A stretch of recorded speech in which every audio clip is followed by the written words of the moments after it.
age and weight, and you're sure as hell not going to tell them that. So, you honest about what your cash rent deal is? No. Oh, you didn't get any of these yet, did you? That's fine. Are you guys ready to start? Gary, he's gone? I don't know. They do get away to come to get their lunch. They won't, so far. Away from the work ethic. I guess we'll call the March 26th Brown County Commission meeting to order. Commissioner Sutton, would you lead us in the pledge, please? I pledge allegiance to the flag of the United States of America and to the republic for which it stands, one nation under God, indivisible, with liberty and justice for all. Good morning. Morning. First item on our agenda is the Ordinance 134 and Ordinance 135, second reading and possible adoption. So move. Second. Moved by Fiker, second by Sutton, to authorize the second reading and the adoption of Ordinance 134. It is a roll call vote. Okay. Okay. It's a roll call vote, so we'll start with Piker, Aye. Sutton, Aye. Weiss, Aye. Kipley, Hi. Feldhahn. Aye. You gotta do them separate. Oh, I guess, yeah, now we'll do 135. That was for ordinance 134, so for 135, we have Fiker, Aye. Sutton, Aye. Weiss, Aye. Kipley. Aye. Feldhahn. Aye. Motion's passed. Did Chris take off or? He went to see if someone else could cover that Okay. hearing on the way it sounds. But you should do a couple of your bottom items. All right, we have the minutes from March 19th, general meeting. Move. Second. Moved by Sutton, second by Weiss, to approve the general meetings from March 19th. All in favor? Aye. Opposed? Motion carries. Claims. So move. Second. Moved by Fiker, second by Kipley, to approve claims. All in favor? Aye. Opposed? Motion carries. HR report. Move. Second. Moved by Sutton, second by Weiss, to approve the HR report. All in favor? Aye. Opposed? Motion carries. We have the load limits resolution. The roll call as well. And does that give a specific day on it, or is it just authorizing? It just authorizes Dirk to pick a day. Has he talked to anybody about what day? He made it sound like tomorrow. That's what I Okay. was thinking. I'll move But it. I'll second. Moved by Kipley, second by Fikert, to authorize a resolution to have the highway superintendent determine when the load limits would go on. All in favor? Aye. Opposed? Motion carries. That also, It's a roll call, but I'll put everybody at that also authorizes the county to work with the highway patrol to Enforce it. enforce it, yeah. I get notified. It's springtime.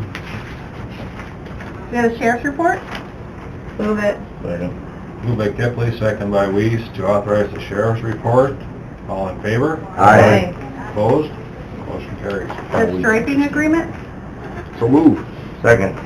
Moved by Fikert, second by Sutton, to authorize the striping agreement. All in favor? Aye. Opposed? Motion carries. The permit to an aircraft from Integra. I am not sure on that one. I think Dirk wanted to talk to us about it, because Okay. we've never allowed that before. Traditionally, we always deny it. I mean, you started with one, how are you gonna let, you almost have to let all the aerial sprayers do it, and I mean, that's, I know in the 10 years I've been here, we've always denied it, just Okay. as a matter of practice. but I think wait and talk with your, Should we table it a week? If they want to come in, and then we I had can... talked to Dirk, and Dirk wasn't in favor of it, just for the liability part and Okay. for setting the precedence, like you said, for... I think we could go ahead and just make a motion to deny the request. I'm okay with it, I'll make I'd that entertain a motion to deny the request. I would make that motion. Second. Motion Died by- for a lack of a second. Motion by Sutton, second by Weiss, to deny the permit to land aircraft on our county highway and county roads. All in favor? Aye. Opposed? Motion carries. Didn't want to say. Lisa. Oop, we'll go on to our next Oh, item, if that's sorry. okay.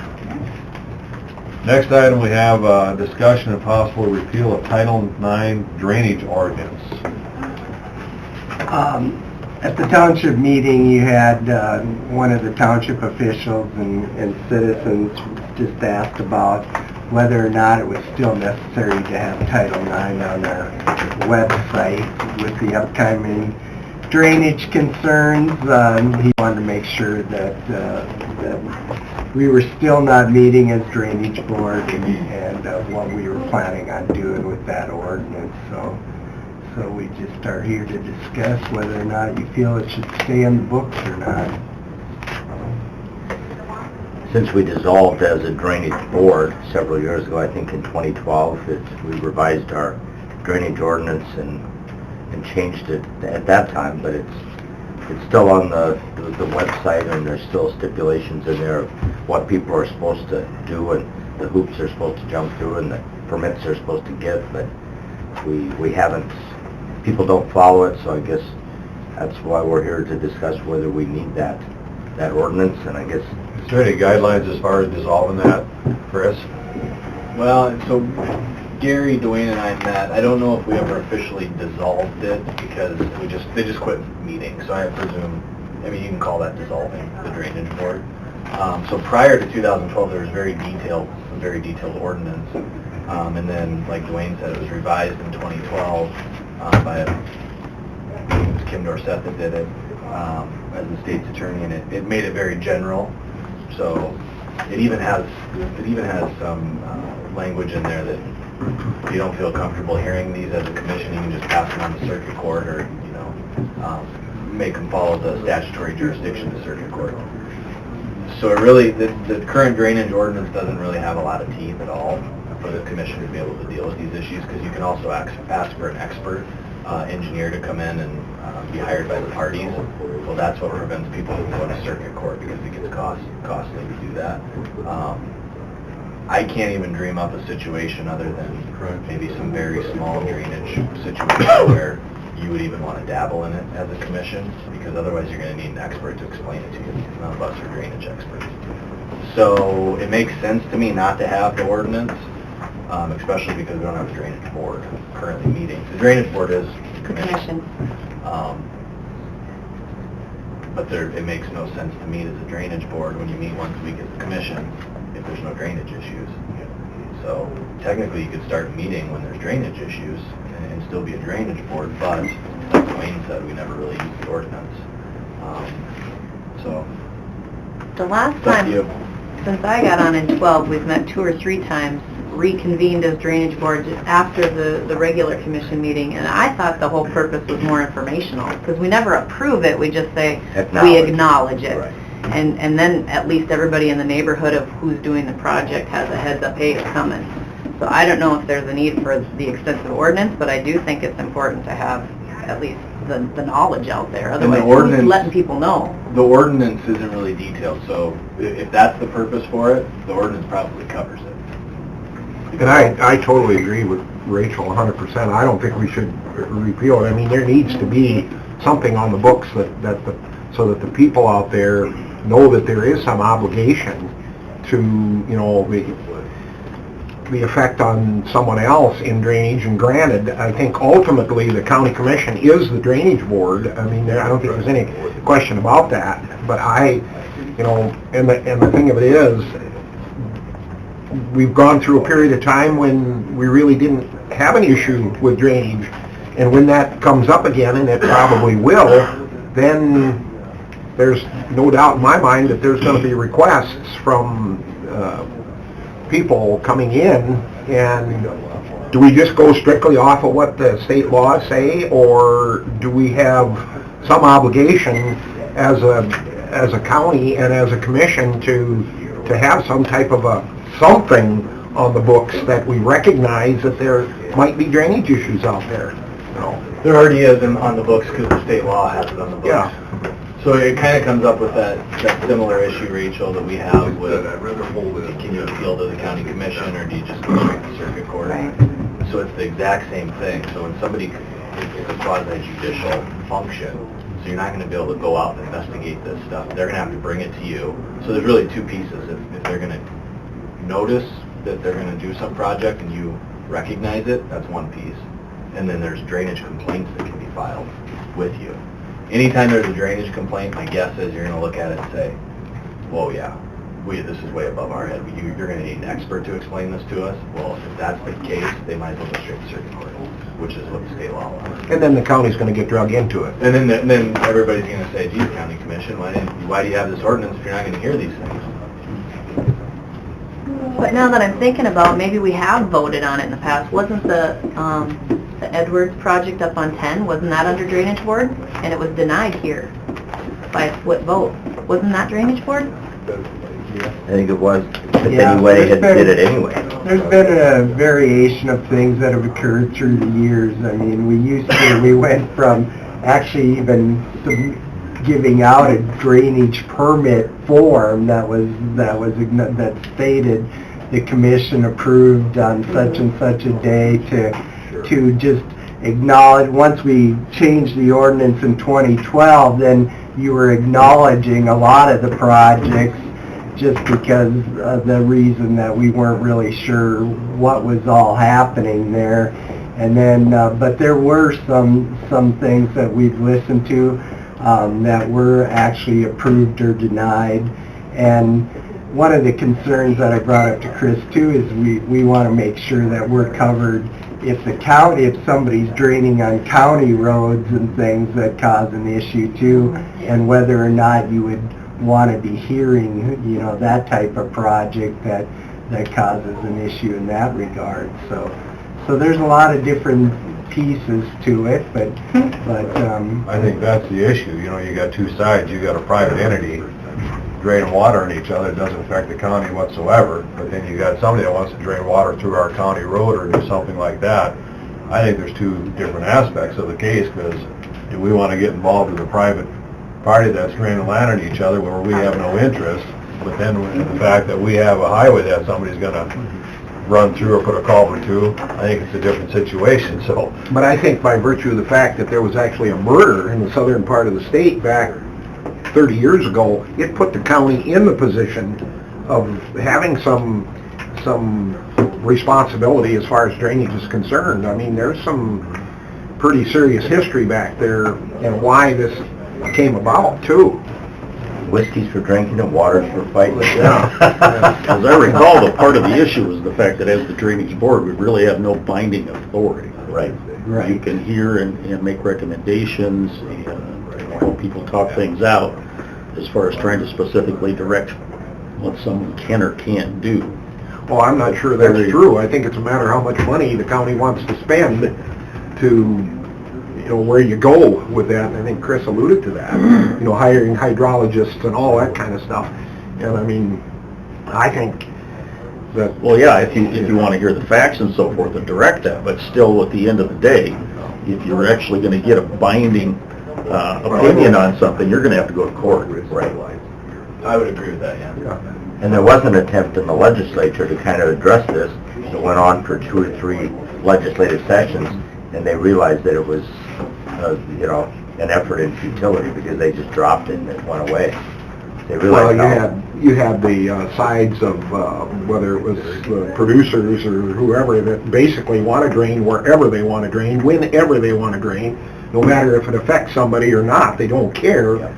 You had that lobby and that fight versus the common sense part of it of how you're affecting somebody else, even to the extent of, well, we grow corn, we're going to drain all our low spots, and if it runs on 20 acres of somebody's pasture, we don't care. Right. Well, you know what? That 20 acres of somebody's pasture is important too, and they just would not address those issues in Pierre. Right. And, that's what it come down to. Just so everyone knows, what we're talking here for the drainage ordinance is the first section is just all language that defines the Definitions, things, and a little more than definitions, but it talks about the state law. It doesn't really mean much. Then you got the definitions, and then after that you have a section that talks about applications for drainage district. The group gets together and does it. And then drainage areas that can be put together. That's it. And then you have a drainage complaint section. And that's it. And the drainage complaint section talks about how you file a complaint and who hears the complaint.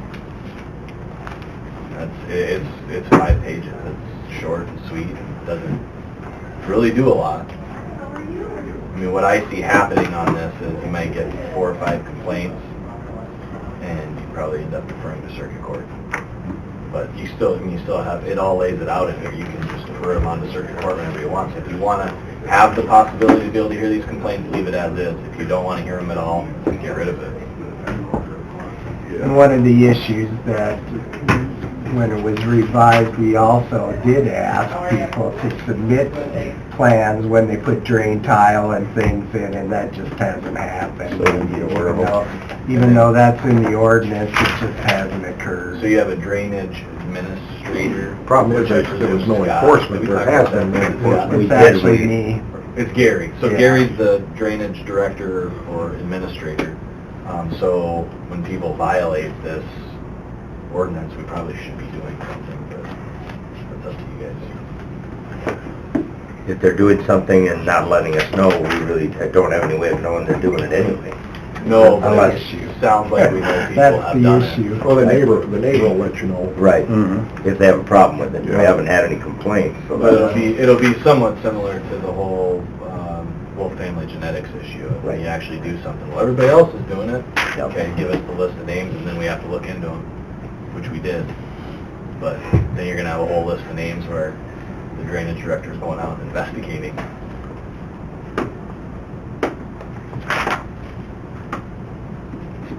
Well, it doesn't sound like it does much good to have an ordinance that nobody can enforce. You can enforce it, but we just need to enforce it across the board. Because when somebody violates a county ordinance, it makes it a class 2 misdemeanor. It's all an ordinance and state law. But you gotta realize too, if somebody's draining onto a road, that's a violation of state law. Well, there just simply are people out there that want to drain whenever, however, wherever, whatever they want. And they want no guidelines whatsoever, and State road and county road. Yeah. And when there's no major fine, involved in the process, that was the issue, is that if you don't have anything to say, well, you're gonna fine them $1,000 a day or something. well, then the other side of it is too, you have to have someone that has the resources or whatever to actually take them to court, take them to circuit court. That's what the issue. And that was a hasn't lot of happened. times. It was more money to do that than it was to deal with Right. it. Well, I made the comment down in Pier on more than one occasion, looked to me like the farmer with the biggest track hole is gonna be farming all the land, because they're gonna dig the ditches wherever they want, and drain the water wherever they want, and farm wherever they want. I recall a couple of instances where renters had come in requesting something and only to find out the landowners didn't approve it. Once they got notice, it's like, what are you doing? Well, if they want to just leave it the way it is, or work on repealing it, I guess that comes down to that. Well, as it sits, is it inconsistent with our other policies and ordinances, or is it okay that it, As it's written right now, yeah? I think it's fine as it's written. I think it's fine the way it's written, we just don't follow it, so whether, do we continue to just have it there and not follow it, or do we make Well, I an think we- attempt to I try think and we follow follow it? it, a lot of people don't follow it. Sure, sure. I think we follow it unless you consider not meeting as a drainage board, not following it, but it sounds like we do meet as a drainage board. I looked through it quickly. As I recall, at one point in time, there was a mandate that you meet at least, every 6 months or something? Yeah. Yep, Twice a year, I think. Is that still in there? Still in state statute, yeah. Okay. Really, twice a year, we could just randomly say, are there any drainage issues come before the Brown County Commission? You probably just noticed it after your commission meeting as a drainage board and enter in as a drainage board quick. Sure. I don't think it's a bad tool to have, but like you said, I think it's pretty selective, and, when the weather's not an issue and there's not a lot of drainage problems. The flip side of that is you don't really have a lot of authority, and you don't want to get that deep into it if something comes up, but it does provide an opportunity for at least airing, positions, and sometimes talking through some of those things. There has been some better resolution than there was before. Yeah, Even when we clarified, we do not have the authority to dictate, but It puts a neighbor on notice before you have to get an attorney to go to circuit court. Yep. so I'm content to leave it for now then under those circumstances. I think it's a valid conversation to have about whether or not. But, Let's just leave well enough alone then. So I'm good with that. do we set it up then that we should at least organize every 6 months to, after our commission agenda, to bring that up? just to meet officially, to Right. meet the statute, and then just adjourn if there's no business. Yeah, I'd pick 2 times a year to do it, and then if there's business, you can always do it more than 2 times a year. In the spring? Do it in the spring, do it in the fall, that way you have the cover. Probably April, May, probably May. We'll see what happens Yeah. this year. See, and that's the other thing, if somebody has an emergency need on a drainage issue, they would probably just jump straight to circuit court. Sure. All right. Which they're welcome to do. Yep. State law allows that. Not changing anything, we don't need any motions, right? Nope, just discussion only. Did you want to do an exec now? I have Ryan handling my hearing, so... Okay. Thank you. You're okay? Well, we could do it now. I'd Yeah. move a executive session for personnel. Second. Moved by Kempley, second by Weiss. Chris. Not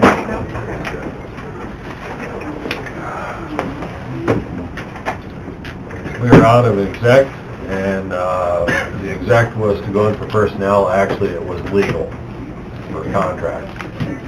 So there was no action taken as a result.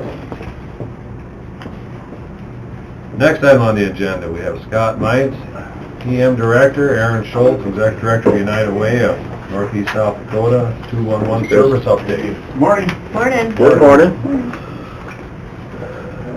Morning, Aaron. Morning. Morning. Morning, Patty. Good morning. Pass that around to everybody. Well, good morning, and thank you for having us here. I just wanted to give a brief update on where we're at with 211, and thank you for helping us out in terms of some of the allocation that comes from Brown County Emergency Management. You may be hearing a little bit more about 211 with all the flooding issues down south. They're really helping coordinate a lot of the volunteer opportunities and getting some of the information out regarding some of the flood information as well. So they have been very timely on their response there as well. So 211 is the information referral line, and that's what it was designed to be. We brought that here to Brown County February 11th of last year. So what you have in front of you here is roughly about 10 and a half months worth of numbers. And our goal for the first year was to have 600 contacts, and you can see that we eclipsed that pretty easily just within that 10 and a half months, from phone calls to text messages. And then you can see on that front page there the breakdown of what people were looking for, essentially. And so this was a partnership between the Community Foundation, Brown County Emergency Management, City of Aberdeen, Northeast Mental Health Center, United Way, and then also NSU as well. So that second page there, you can see that is a further breakdown of what the needs or the requests were. Oftentimes when people called in, they might identify a presenting problem, but obviously if there's no food in the fridge, there's probably another issue at play as well. So they're a referral to a number of different resources there. So you can see there was a little over 1,200 identified needs. Number one being counseling, mental health assessment, housing and shelter, and then specialty medicine. And that's the dental service there. That's a little bit of an inflated number just because of the fact that it is a partnership between the Helpline Center and also Delta Dental Service. If you're familiar with the dental van that comes here for about a month, they do all the prep work, all the reservations, so you can call 211, set up a time for your children to have dental service at that time. And so that number is just a little inflated, but you can see a breakdown there then of the requests that have come in. This is pretty similar to what other counties are experiencing. It's just a matter of scale, I would say, depending on what county you're looking at. Lincoln County, obviously the numbers are larger. However, falls into the same categories. And so with some of the smaller communities, you just see a smaller scale there.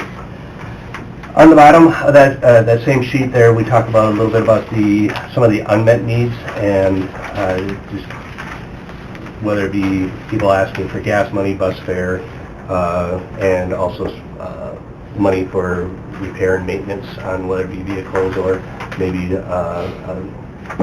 some piece of equipment that they have within their house as well. So that the third page there is something that is relatively unique to the Helpline Center within Sioux Falls. The Helpline Center and 211 has actually been in the state of South Dakota for well over 20 years. And so they've been primarily within Sioux Falls and the Rapid City area. And then what they were identifying is that a number of the calls that were coming in were mental health related, and a lot of people identifying that intentions on hurting themselves. And so back probably about 10 years ago, they took on the challenge to cross-train all of their employees to be crisis management counselors, and essentially the first line of defense. And it's for someone that is identifying that they're going to hurt themselves. They essentially talk to the people and work with them, and then get them into the necessary resources. But a lot of times they are just simply the voice on the other end of the phone to talk the person down. And so across the top there you can see that in Brown County there were 79 calls related to suicide-related ideation of some sort. I'm thinking about hurting myself. I have a plan to hurt myself. I'm currently in the process of doing something like that. And then statewide, there were just over 2,300 calls that came in related to suicide. They also break down the levels of calls into from type level 1, 2, and 3, and that is from I identified I'm thinking about hurting myself all the way to I have a plan of action. I am currently doing something to commit that act. They also break down that it's part of crises calls that they receive, and there were 92 calls that came in. Of those, 79 were suicide related. The others were whether they be domestic issues, whether they be people seeking services because they didn't know where else to turn to in a crisis situation. And of those 92 calls that came in, they were able to circumvent law enforcement intervention 85 times. Essentially, they said, do you know you can call this person, or let's work through some things. 7 times they did work directly with law enforcement to provide a well check at that time. And so, like I mentioned earlier, this has become something that you hear in the news quite a bit more because of the flooding that is occurring down south. And one of the great partnerships that we've had is with Brown County Emergency Management, and I want to thank Scott for being very proactive, being one of our top cheerleaders in this as well, because if we did face some emergency, 211 would be an important piece of getting information out there. And I'll let Scott talk a little bit about one of the services that the Helpline Center helps provide. You probably saw the information that came out in the paper. That is also a partnership with the Helpline Center. And with that, I'll turn it over to Scott. Thank you. And I'm gonna let Patty talk a little bit. But last year we actually started working on impact texting with 211. So that's a service that we can provide to the patrons or visitors or whoever at Brown County that you sign up for, and then we can shoot out a message through the 211 service. That has been very successful in Rapid City and Sioux Falls and stuff like that. So Patty's kind of been the guru on this, so I'm going to let her fill you in on what it can do and where our numbers are and stuff like that. Well, we just did some advertising on the radio and the newspaper and TV and stuff like that, and we're already up to like almost 1,600 people that have signed up for the texting already. We do have to correct one little glitch because it said weather alerts. We have to remind people that it's not going to change. It's not going to take the place of your weather radios or the weather alerts you get on your phone, because this isn't something that's going to happen before the storm. This is kind of a lot of times after the storm. So people, we're going to put a little rebuttal in the paper about that and get that out, that people realize that this isn't going to tell you that a tornado is going to hit Brown County. It's going to tell you after the fact, there's, wires down on this highway, or please don't travel in this area because of the damage, or, if there's flooding, we'll be able to tell people that these roads are closed because of the flooding, or sandbags are available at this location, things like that. So people just, we had, some first responders get questioned about it, if it was going to replace their alert to, take shelter for a tornado or something, and so we have to get that out a little bit better. But other than that, people have been really, receptive to it, asking a lot of questions about what, things will be told on it, and so, we're really, it's there for us if we need it, and I think it'll be a good tool for us to get the word out to people. We quickly acted with the potential for flooding and stuff, so that if we do get some major road closures, that'll be a good avenue for us to send out some alerts and things like that. One of the reasons that we're not doing severe weather with this is that the process takes a little time to get the messages coordinated through 211, get it sent to Sioux Falls, get it typed in the system and stuff like that. We felt that we couldn't do justice by sending out severe weather versus, it may be for severe weather, but it may be, there's a tornado watch today if we're in a severe enough category, but it won't be an emergency alert type of thing. There are resources specifically for that out there. I think Exactly. where this is more like if you've got a mitigation issue, Yes. you've got Road closures. cleanup packages or Yep. those type of things. So how far out does this 211, does it reach like into Edmonds County and McPherson County into, how far out? Yeah, right now it covers about 70% of the state. It's coming about county by county, and this past legislative session there was a bill in front of the legislature to try to bring it statewide. Right now the cost of the program is 75 cents a resident per county, and per month, per bill? How is it charged? Annual. Yep. Oh, okay. So it costs Brown County right around $30,000 is what the total cost on this is for us, and that's why we have the various partners around the table to help fund this.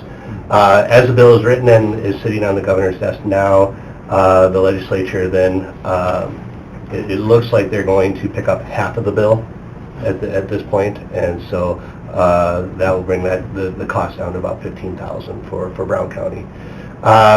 Some of the pitfalls with not being a statewide entity is right now there's a 1-800 number for suicide crises. It's the 1-800, but 211 is much easier to remember than 1-800, but they cannot advertise statewide because they are not a statewide entity. So technically they're not in Edmonds County. If you call and if there's widespread flooding around the area, if they can get their hands on the information, they'll disseminate that. However, they don't necessarily have the connections within Edmonds County. They don't have necessarily Scott. There's Scott over there calling in and saying this is where the flood lines will be and things like that. And so it's something where most of the U.S. is covered under 211. A lot of state entities cover the entire state just for these type of purposes. So you watch any of the news coverage on some of the flooding down south, it's called 211 for volunteer service, call for information related to that. They don't pretend to be the experts in the area, they get you to the experts in the area is with their kind of their mantra. We have a lot of people from Ipswich that work here in Aberdeen. They've signed up for the program because they want to be alerted that Brown County, what things are happening as they come into Brown County and things like that too. So there are other people, you just sign up for the county that you want to get the alerts in. And well, I think this farm crisis thing is not good, and I can see where, this suicide thing is it's out there. Yeah, absolutely. When somebody calls in on 211, the referral system, who determines, is there a network? In other words, say I need rent assistance or I need utility assistance, how is that referral gone to? I mean, how do you determine who's that referral going to be? I mean, whether it be medical help, or is there a referral system that has said, okay, we'll be a contact for 211. Yep. When we implemented this, the helpline center came up here for about the better part of 2 months to try to figure out everything within Brown County. And so then those resources pop up. So if you call 211, they'll ask you what zip code are you calling from, and so you'll tell them your zip code, and then what they pull up then is the resources for Aberdeen and essentially Brown County as well. So there is a list then, whether it be medical, utility, housing assistant, or whatever. You can go online and see the list that Okay. our community's provided for them, And this is a very general Right. outline. They have, I believe there's last time they count 128 different services that were listed, nonprofit and also government entities in that. That's also connected into 800 different services around the state, essentially. One of the stories that they tell is a veteran called in looking for rental assistance, and so there are rental assistance programs around the area. However, there is one nonprofit that is tied into federal dollars out of Rapid City. They are to help out veterans with such issues, and so they were able to connect the veteran into the Rapid City office. The Rapid City office and had obviously a bigger pot of dollars there. We're able to assist that person. So really a pretty intricate network of what they have available. So This is also helping actually in our dispatch center, because they get calls for different things, and they can just say, you know what, just call 211 for that information. They don't have to spend a whole lot of time looking up information, so it's actually been a little bit of a benefit for that agency. I could also see probably that it would take a little pressure off our welfare department, because people looking for housing and utilities and stuff would now have another option before they went to welfare. Get some more directly connected. Another offshoot of that too is a crisis response team, which Minnehaha, Lincoln, and several other counties have, with a lot of the same partners to assist first responders. That happens frequently, whether it's EMS or especially if it's law enforcement, where they get involved in a situation where it's obvious that somebody needs additional referral, additional services, and as kind of a triage, not being professionals, but being able to recognize certain situations. From a law enforcement standpoint, you've got two options if you can't release somebody. Either they have to go to jail or they have to go to the hospital. Well, if they need to be connected with resources, but those two really aren't the two best options, having the crisis response team that is able and tasked to come on scene right away and be able to make those connections so law enforcement can pass those people to professionals to be able to follow up on that, to release them back to do their job without having to tax them. Taking them unnecessarily to the hospital or to jail is going to be a huge benefit going forward too. law enforcement has a number of cards. You may have seen those out as well. So a lot of times when they do checks on people, they leave the 211 card to say, okay, this was an emergency side of things. If you need to be connected to other services, call this number. And I know that has been used in the state's attorney's office as well. Our largest referral areas are DSS and also the library. We can't keep enough cards, 211 cards, available at the library. So people, a lot of people go to the library looking for a lot of different types of information. So they've been very helpful in getting the information out as well. Good service, good update for us in the community. Well, thank you, Aaron. All right, thank you very much. I appreciate it. Thank you, Patty. Thanks, Scott. Thank you, Aaron. Thank you, sir. All right, thank you much. Next item on the agenda, we have Scott, EM Director, discuss the flooding potential. You should have got a handout already. You should have got a electronic copy of it already. I won't spend a whole lot of time on it unless somebody's got questions on it, but it does show some of our snow load, some of our snow water equivalent, the river gauges, the river forecasts. I will bring your attention to the, I don't know what page number it is, the Elm River forecast, river forecast. This is kind of a good news, bad news type of thing. If you look at the date on it, it says 310. That's been the last forecast we have gotten from the River Forecast Center. That's 2 storms ago, folks. So this one makes me, we're not going to get an official update until Thursday. We've been working with the Frederick Westport folks, making sure that they've got stuff on hand and supplies if they need to do something. I'm trying to stay positive on the Elm River. Just like I said, I look at this and I think I shouldn't be worried, but then I go out and I look at the snow load out there yet, and I get a little uneasy. So again, we're watching that fairly close. You look at the Jim River one and you think, holy cow, the end of the world's going to come. I met with the city folks last night, and here's what I told them.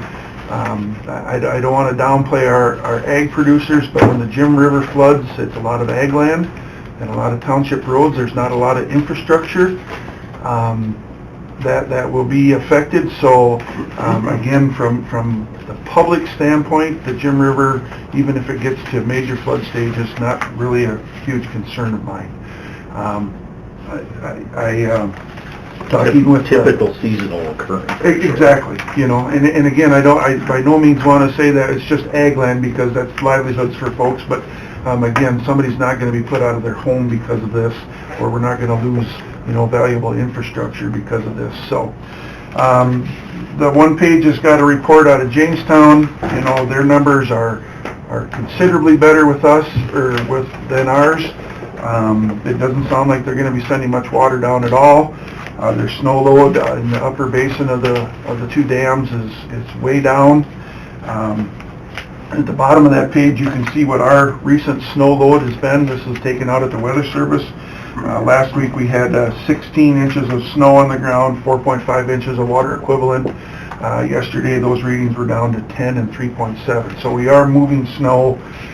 We are, the forecast and stuff. The last few pages are strictly forecast stuff, and it's just showing that Mother Nature is playing nice, and the forecast is in our favor for thawing during the day, cold temperatures at night to slow it down so we don't have huge runoff. Now, with that being said, tonight and tomorrow are going to be, I'll call our testing time, because we're going to probably stay above freezing tonight, and it's going to be in the low 50s tomorrow. I'm not anticipating talking with Marshall County, Dickey County, those folks. Dickey County seeing a little bit of water runoff in the hills up in Forbes and stuff like that, but again, I think we're going to see more overland flooding out in the county than we are going to be in the river basins right now, because culverts are still froze, ditches are still full of snow. It's not going to make it to those rivers. It's going to find the lowlands. It's going to find the low township roads and stuff like that. So, like I said, we've talked with most of our municipalities. We sent out a little survey, I guess, and Patty's been collecting that information, and nothing has come back to say, holy cow, somebody's really worried, or these communities. Our sandbag supply is more than adequate. I've talked to Dirk. We've got sand. We can get sand if we need it. We were working with the state daily. We're sending in daily reports to the state. We've got folks lined up if we need to bring in sandbaggers quickly, sandbag machines, all that kind of stuff. So the state asked if we wanted to do any type of declaration or anything yet. Some of the counties that are knowing going to get flooding are doing pre-disaster declarations. I told them that I wasn't worried about that. With two folks meeting weekly versus monthly, we can act on something pretty quick. So we'll have those types of things ready to go if we need to get additional help in for the townships or us or whoever. So questions that I do have for you is, currently we are charging for sandbags. We've probably doled out, I don't know, a couple thousand maybe. We got one guy come and got 500, a few people come and get 10, 20, 30 of them here or there. Hasn't been anything too much of a rush. I did have a couple of the municipalities ask me about sandbags, if they could get some, and I said, well, currently we're not in a disaster mode, so is what I've been telling them, that they need to kind of help themselves right now, and if we get into trouble, then the county would step up and stuff like that. So I don't know if you want to change that policy and we want to throw out some sandbags for folks and some sand, or if we just want to wait and see what the next few days bring. Like I said, I'm not overly concerned yet. That could change. What do you currently charge? I think they're 13 cents a piece. That's kind of what we paid for them. You know, there are a few stores around town. I see one of them was selling, you know, sandbags for $1, I think. I think one of the construction companies was actually filling sandbags. I don't know what they were charging, but you could actually get filled sandbags. But Do we have a site kind of prepared for sandbag? we've always kind of used the highway shop, you know, and I talked to Dirk about that the other day.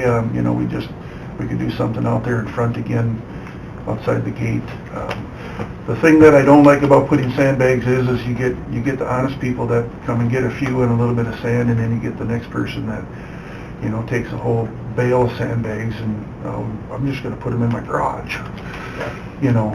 So, you know, and again, I told the municipalities, I said, you know what, we have sandbags on hand if you need them.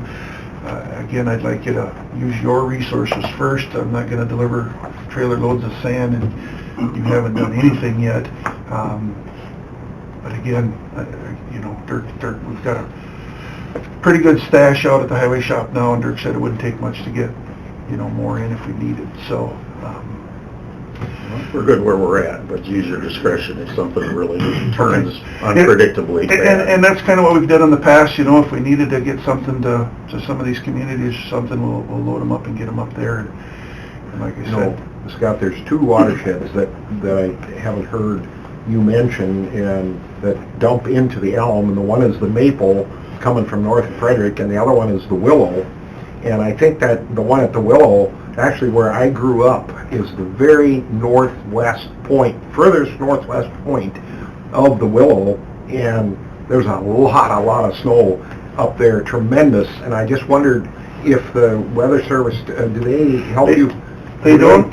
They don't include those. Yeah, we only have 3 forecast points for the River Forecast Center, and that's Westport, Columbia, and Stratford. Oh. Now, we have river gauges at the Maple, just into North Dakota, north of Frederick, coming out of Elm Lake, Ordway. There's also one here in Aberdeen, Richmond Lake, things like that. They're gauge sites that we can monitor river levels, but they're not forecast points. Okay. So, like I said, I never thought about it until after last night. That you know, when the Willow runs over, that goes right straight into the Elm, and the Maple meets the Elm there too. So if there is a potential for an issue with the Elm, it might be. Well, see, and that's what kind of worries me now. You know, talking, I stay in touch with Robin and stuff at the city quite a bit. You know, and you know, he gave her a little report on the Elm, and Elm Lake is down a couple feet. That's not going to take all our problems away, but we got a little bit of holding storage there. And the Willow Dam is down about 7 feet, he said.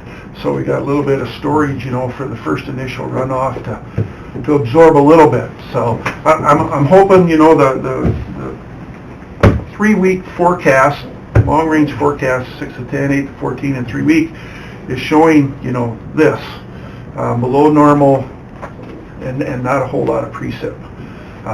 So like I said, we've got Mother Nature on our side right now and helping us with the warm, cold, that just going to give us a nice need to monitor to make sure slow melt. So, and again, Thursday's report, especially for the Elm, is what I'm really patiently waiting for. I've asked for updates, I can't get them. They run some unofficial reports and say, you know, you don't need to worry, but again, I'm looking at the snow load in these areas going, I'm going to worry. So, like I said, I think we're okay.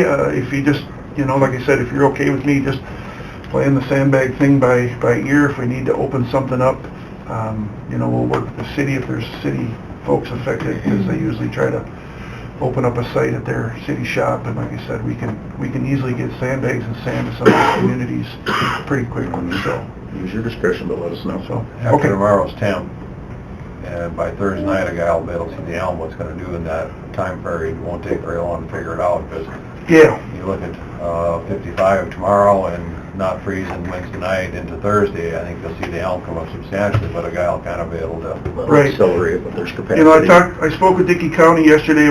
Charlie and I talk usually daily, you know, and like I said, he's seeing some stuff running the Forbes Hills, but there's nothing dumping into Pheasant Lake or anything, you know, that'll eventually affect the elm from that way. So like I said, I think we got a week or so before we really get to crunch time, and like I said, I'm hoping that after Wednesday, the temps are supposed to drop back down into the 20s at night, so again, that process is gonna slow down again tremendously after tonight and tomorrow. So, fingers crossed that we'll not gonna flood away whole towns or communities or things Unlike that. a lot of our neighbors. Unlike a lot of our neighbors, correct, so. Yeah. Other questions or concerns? Like I said, we've been trying to keep in touch with most of these folks and making sure the state has resources if we need them, things like that, so. So that we're prepared. Okay, Keep up the good work. all right, we'll get out of here. Well, as Thank you. fortunate as we are, it's a good reminder. A friend of mine is now on the county commission in Yankton, he's chairman, and they have declared. And so it became very apparent to him very quickly with FEMA being on site that it's really important to get your certifications in order to, as an elected official, be able to participate in the conversations when you're in the middle of an incident. Are you all hearing that? Keep emailing us, which classes, We what's next? gotta work on a couple movies over here now. I'm just saying, because he was politely told, I'm sorry, but you can't participate. He's part of the conversation because of that. And that's the true thing here, so, what was I gonna say here? Anyway, but that's something that we really need to do. We'll keep pushing, so. All right, thank you. Thank you. Kathy, you want to finish up Yeah. the list we have left? We have the leases. Move. Second. Moved by Sutton, second by Louise, to authorize chair to sign leases. All in favor? Aye. Opposed? Motion carries. Fair contract. Second. Moved by Kippley, second by Louise, to authorize chair to sign fair contracts. All in favor? Aye. Opposed? Motion carries. Plat. So moved. Second.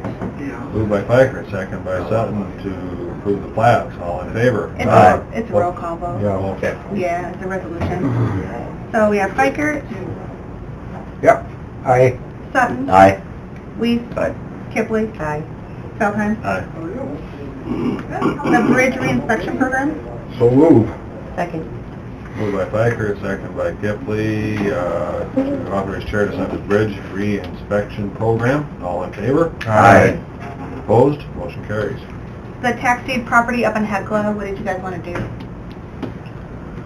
We had three options, right? The way I understood we had, we can put a sealed bid, we can auction it. Or you can just deed it to another government Transfer entity. it to another government entity. And the entity has to want it, but, It's a sealed bid, that just costs us advertising. yeah, same with the auction. So do we have to have, is there been an appraisal on it? That We have- I don't I don't know. think Do we have to have an appraisal on it in order to put it up for sealed bids, I wonder? Would we set the minimum of 500? Yeah. Was that what it was originally? 500 was what our So minimum there's bid no- For would both be? lots? Mhm. But there's no legal side to having an appraisal. It's just more expense. I think you just give it to them. As long as you're doing a government entity, we probably don't, but if we, Yeah, if we do a government entity, what we need is something from Hecla City showing their interest. But my only thing is I don't want them to hold it. They need to give it to somebody else so it gets back on the tax rolls is what I'm wondering what's gonna happen. Make it a stipulation and ask them if they're interested. I'd be fine with that. Reach out to them and ask That them makes if they're sense. interested and if they Yeah, would agree we can do to. that. Yeah. Just Yeah, ask back What them. their to the tax intention rolls. is. What's your intention? Ask them to take formal action saying that they're interested and that they would. It'll be a comply. quick claim deed for any of these as Yeah. well. what is No the fight. actual amount owed on that property? For the back taxes? Yes. Oh, I don't have that information with me. I'm gonna go find out. I guess I'd kind of be interested to see where that sets. Please email it to us if you see it. You That sort of would- wait Yeah, on let's this? put it I on. guess we're not going to do sealed bids. I would Well, let's be con- interested to know what the dollar amount is Sure. before we throw a price out for somebody. I'll take it always off in the city to pick up the back taxes too. Yeah, well, let's get their interest if they're willing to Yeah. accept it and put it back on the tax rolls, I think, just to keep it simple, but yeah, it would be nice to know what kind of money we're talking about. And that's the last thing that I had. Currently dressed. Yeah, for his Yes. review. Oh, gotcha. Have it afterwards. Does anybody have anything else to come before the commission? I just had one quick Okay. item I was waiting on when the sheriff's delivered right before, when the meeting was starting, is they just wanted you to know that they have a single vendor issue with the tasers that, so I'll just read this quickly to you. It's time to replace their tasers carried by the deputies. Axon Enterprise Inc. is the only current provider for this product in North America. Tasers are a valuable tool for law enforcement, and as with most equipment, they have a useful lifespan. Most of our tasers will be out of warranty and out of date in 2019. The cost to replace all the tasers is $43,350. This price includes all equipment needed for their operation. Axon Enterprise provides a program to spread the payments out over 5 years at a yearly cost of $8,670. No service fees, finance fees, or any type of interest for opting out of the 5-year payment plan. This plan will provide all training cartridges each year and any duty cartridges used. This plan also provides the replacement batteries. Batteries are generally replaced yearly. Shipping costs are also covered by this plan. So the static cost is $8,670 with the help. Will help to plan the budget each year for the 5 years, and they have the first year in their budget. So since it was over the 5,000 where we generally require 2 quotes, they just wanted to let you know that this is a single provider, and so there's really not any other option. When were the last tasers bought? That it Doesn't say. didn't say on there. 43,350 was the total. Yeah. We can certainly call and ask. I guess I'd be curious to know the life expectancy and how long we've had the other ones and... How many that is? I wonder how many tasers that is. Dozen? Yeah, I One think for it's each for officer. each officers. No backups?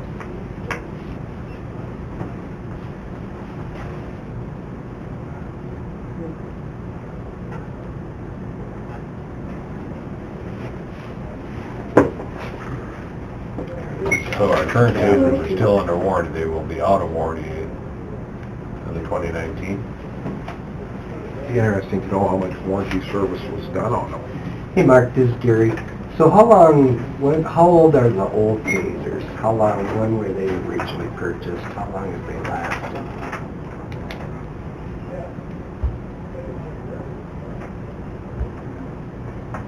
Okay, 5 years. Yeah, okay. That'd be great. And then Okay. how many are included? And then how many, is it one per officer with no backups, or? You want Wes can come up and, if you have a couple questions. I think, or is that all you need? That's all we need, isn't it? And how many did he say they have? One for each, you said, right? 17. 17 tasers. Right. And now they're double cartridges instead of single, which is nice too. So 5 years. All right.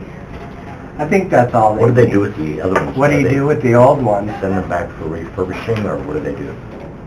Just curious. So they can't be refurbished or anything? Oh, okay. Are they still functional? Can they be put on surplus for smaller counties? Do we work on cows? Yeah, Or kids? if you want to send them up real quick, that'd be great. All right, thanks. He's gonna send Wes or Dave. You only get one shot though. That'd be good. It's tough to reload. Or Now they're double, though. Yeah, So they got double 2 instead of shots now. single, so they got 2. You can also contact use them, so. They're gonna I got send one Dave thing or over Wes there. up real quick. Okay, Rachel, you had something? I you did. wanna I bring just up? wanted to keep everybody in the loop on A our, little humor. our working group with the joint jurisdictional issue that we've been working with. We handed this out last Tuesday, and I think I emailed it to you guys as well, but just wanted to make sure everybody kind of knows the roadmap that we're taking. We had talked to the city-county joint planning group last Tuesday. Ron Wager, the city attorney, was there, as well as one of the councilmen, and we just wanted to let them know that we are still working on this issue. I won't read this summary to you, but basically we just talk about the 4 points of where we're going with this. Number one, just we need to create that we're all on the same page. We all have to agree with the same comp plan, and since the city already kind of went through theirs, if we could read through that, and maybe at some point this commission would consider, as well as our county planning, approving that comp plan. The biggest issue we're running into as you get into number 2 is just where are those defined boundaries? Where is the 3-mile boundary? Obviously the city's their zone is obvious, but the boundary for the 3-mile has been moved so many times that we're uncertain where that is at this point. So we're kind of going to work with the city and see where exactly do they see that being, and is that something that we want to accept, or is there some middle ground there as far as where that 3 miles would be at. Then going on to number 3, we'll have to go ahead and appoint and make sure that the same people, that the county folks that are represented are sitting on the same board. Zoning-wise, we are already taken care of, obviously planning-wise, but we just see the best route of that being to save on mileage, per diem, time, just having the same planning board sitting as the zoning board. And then 4 talks about, you know, the biggest headache and piece of this is actually creating that joint ordinance. So Scott Bader's been working on that extensively, but obviously we know he's kind of busy with his other regular duties, so we're trying to work on that. And from all indicators from the city, they've sounded like they were open to it. They hadn't expressed any concern at this point. We do have some disagreements about the past and how we got to where we are now, but I think they're in agreement that we need to look forward and just do better for our citizens. So many people have complaints and they're confused about the process itself, and Ron Wager actually said, you know, just bring us your plan. What do you guys want to do? And so that's what we're working on right now, that we can propose to them. This is how we can fix it. And he had made the comment at Tuesday's meeting that, you know, the county can at any time reinsert themselves into this process, and I think that's what we're looking at doing. So with that, if there's suggestions, comments, questions, I would entertain those. I think probably the number one most important point in all of this is that the people in the 3-mile limit of the city of Aberdeen have just been very upset and confused as to the whole process of the expansion of the 3-mile limit, of the process that they have to go through in order to get building permits and all those things. That's why this has come to a head, basically. And so, I mean, other than that, there's probably nothing that just stands out other than the fact that the county needs to be and wants to be a part of that whole process of planning and zoning within that 3-mile area, and that's what we're working on. And if you guys haven't had the opportunity, if you go on the Aberdeen City site, we have that hard copy of the Aberdeen Growth Plan, their comp plan. I would encourage you, if you get some time, to look through it, because I think the easiest thing for us to do, maybe not everything in there is exactly how we would have worded it, but I think if we can just approve the comp plan that they've already put the time and money into, and then maybe just tweak the boundaries that are in the map and the exhibits on the end of it, maybe that would be the best option for us. I think it's defined specifically what that 3-mile limit or 3-mile boundary is, because I think it's just sort of out there. I'm not sure. I mean, that's what the process that we're in right now is, actually pinning that line down, because there's about 3 of them. Is that what you're looking at, Gary? Yeah, and the red is where they're actually looking to, that's what the city proposed, yes, which is a Which lot map is more. that? This is the three, Oh, okay. the various 3 lines. Yeah, because they currently, if you ask them, they have a map that they will provide with what they understand the 3-mile limit is right now. But they've got 3 different, Well, there's Yeah, 3 different lines. 3 different lines, and they for Planning consideration. Commission proposed, Aberdeen City proposed, and where the current line Mhm. is that we acknowledge. Right. So we want to know. Quite a few quarter That- sections different. That would be the there. first piece of the puzzle that probably needs to be established. Needs to be consistent, and, I mean, like, And universally then agreed. as that boundary moves out, to actually have a process of notification that those people that are gonna be pulled into that Mhm. 3-mile limit, that they got a clue that it's actually happening. Right. You know, so they know where to go to, rather than to come to the county to get a building permit for something in a 3-mile limit, and then be sent to Yeah. the city, and then 3 years ago, wait, what? Right. Was Wes coming over? Yeah, Dave is, should be So here. we'll keep plugging away at that and sharing that with the city council folks. Thanks for your efforts on that. Make sure that they're aware.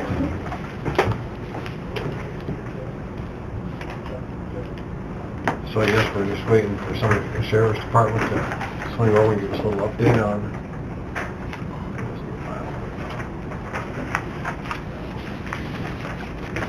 One in North America, that's crazy. Yeah, Guess we know what company we should start. that sounds like a good opportunity for somebody. Well, I would guess if these tasers are just coming off of warranty in 2019, they probably still have some value for maybe some small county that could pick one up for surplus, or, Just because they're not under warranty doesn't mean they're inoperable. Well, yeah. They can still. I'm curious, aside from training on them, and I know you guys have the training, how many times we've used them? Just, I know they're a really important tool to have, but can you get by with the old ones for a year or two? I probably shouldn't say.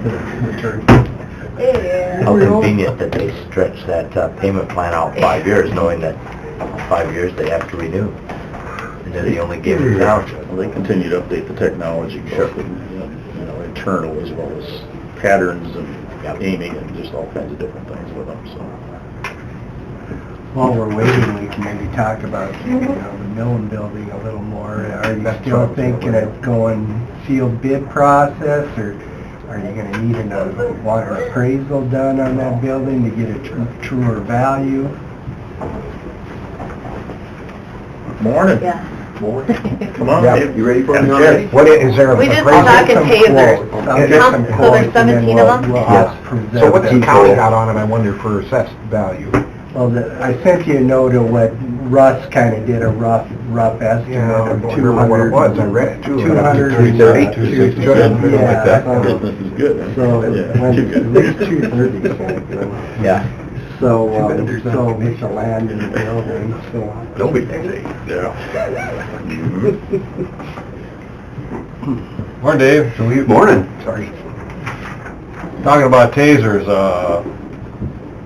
the other ones are just coming up on 5 years old, they're just running out of warranty? Yes. So do they have a value for like a surplus for another smaller county that would be worth something to them, or? There are a few of them that will have some value for a few months to maybe a year max, but other than that, we can't guarantee them. What I would suggest is that the company doesn't give us anything back anymore. They used to give us a trade-in value. They've gone away from that. They don't have to because they're the only game in town. That's the problem. There are a few small counties that would be probably interested in for that short while, but we would have to have something from the state's attorney releasing us from liability. So after 5 years, are these things kind of null and void? They don't have like, if they work, they're good for 7 years or 8 years, or what is the? Their standard is after 5 years, they won't guarantee that they will be effective. Will they? Maybe. Well, yeah, but the problem is when you need them, you don't want to find out. That's about the time to find out. The new ones that just about everybody is trying to go to now are, for simplistic terms, they're a double barrel. There's two. So if you miss with the first one and you shoot the second one, even if you only got one of the prongs from each one in, they will also work.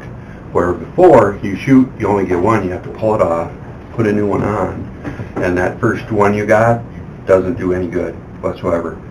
So that's why everybody's going to this model, or most of them are going to this model. The small They're more compact.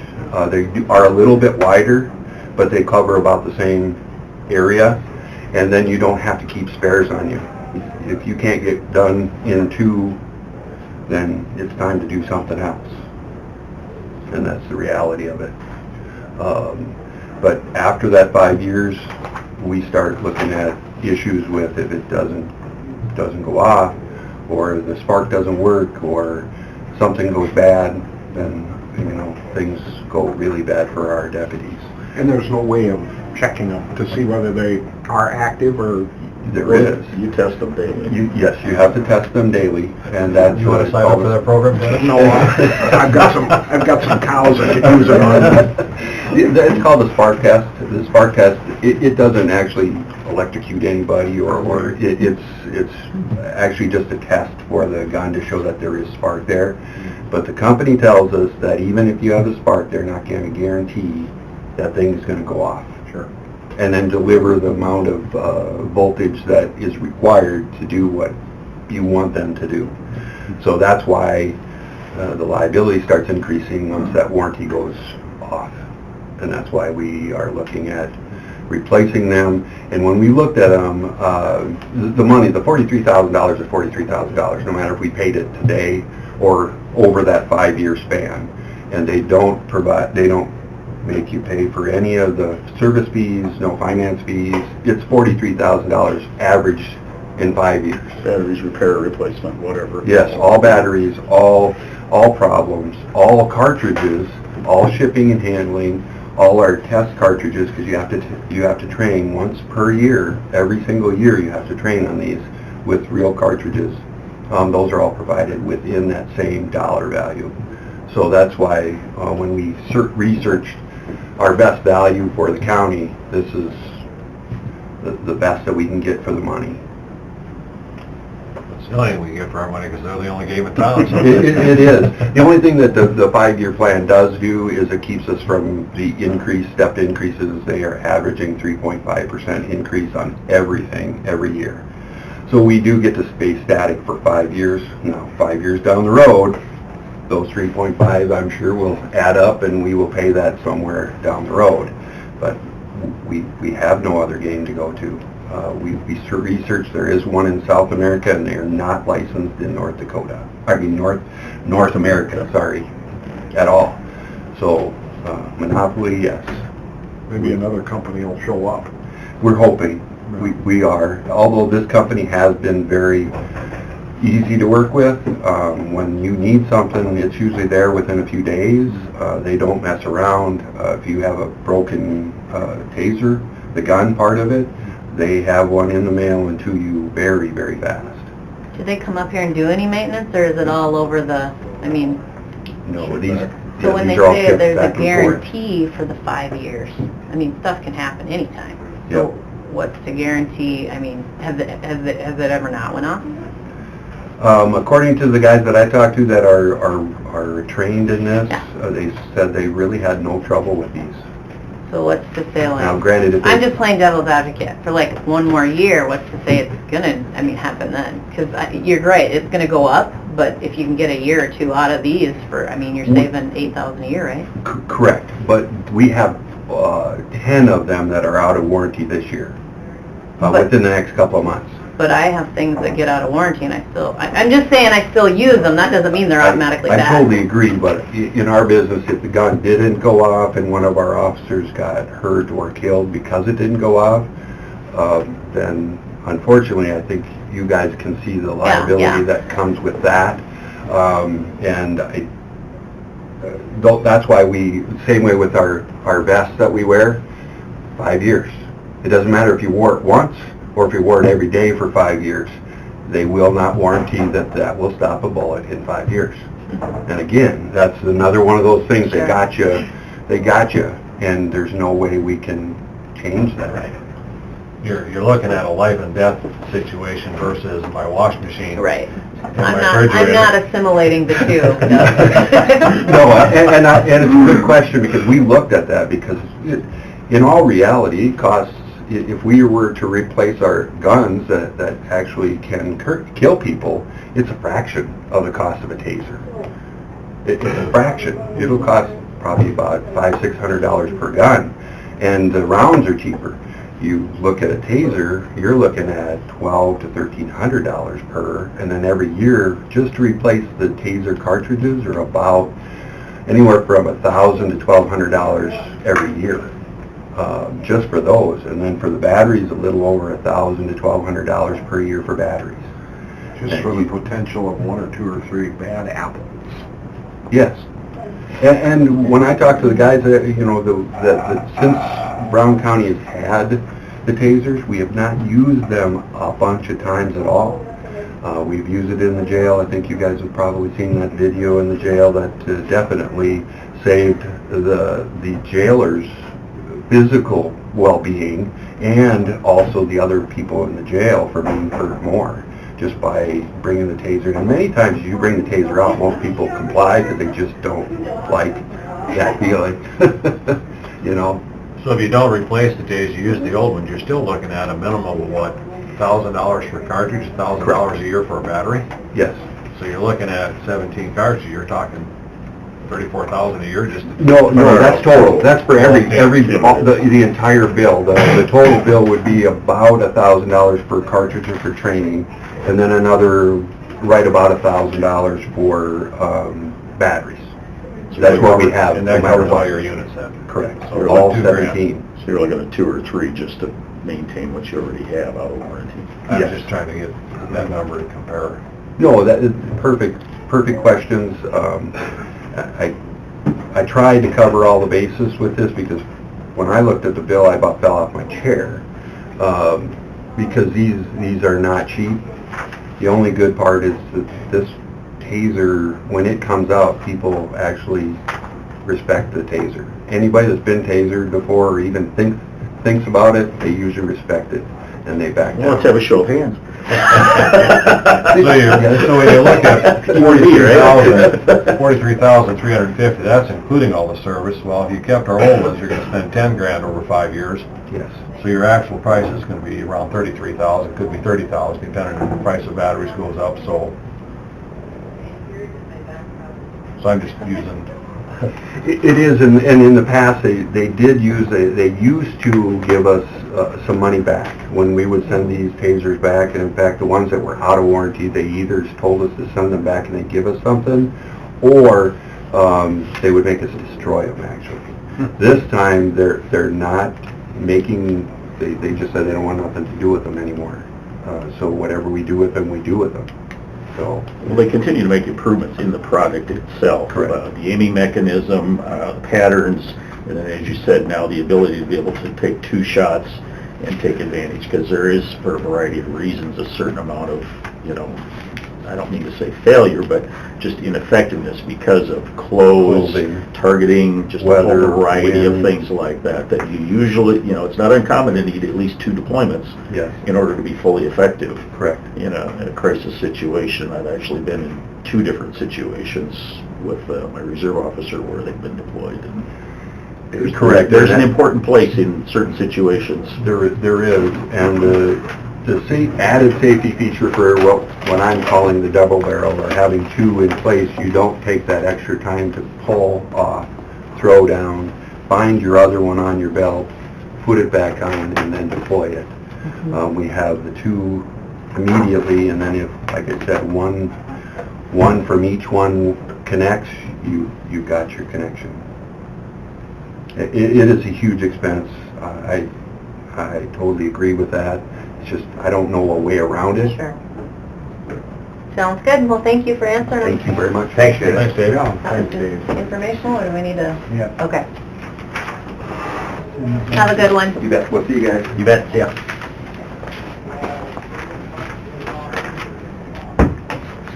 Anything else come before the commission? Move to adjourn. Second. Moved by Sutton, second by Spiker to adjourn. All in favor? Aye. Opposed? We are adjourned.